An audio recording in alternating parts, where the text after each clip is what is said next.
क्या आप जानते हैं कि आपका बढ़ा हुआ वज़न सिर्फ आपकी फ़िटनेस ही नहीं बल्कि आपकी खुद एतमादी को भी अंदर से खोखला कर रहा है। अक्सर लोग समझते हैं कि दुबला होना सिर्फ अच्छे कपड़े पहनने के लिए है, लेकिन असल सच कुछ और है। जब आप आईने में खुद को फिट देखते हैं तो आपका दिमाग वो हार्मोन्स पैदा करते हैं जो आपको ज़िंदगी के हर मैदान में विनर बनाते हैं। ठहरिए, डाइटिंग का मतलब भूखा रहना नहीं बल्कि सही इंतखाब है। ईद करीब है और अगर आप भी वही पुरानी सुस्ती दिखा रहे हैं तो आप सिर्फ एक मौका नहीं बल्कि अपनी शख्सियत का रोग खो रहे हैं।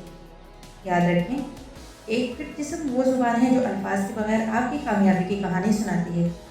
मगर क्या सिर्फ वर्जिश काफ़ी है? इसका असल राज आपके किचन में छुपा है। अगर आप जानना चाहते हैं कि वो कौन सी 3 चीज़ें हैं जो आपकी चर्बी तेज़ी से पिघला सकती है, तो मेरी अगली वीडियो ज़रूर देखें जिसका उन्वान है ईद से पहले वज़न कम करने का जादुई तरीका। अभी फॉलो करें और सब्सक्राइब करें।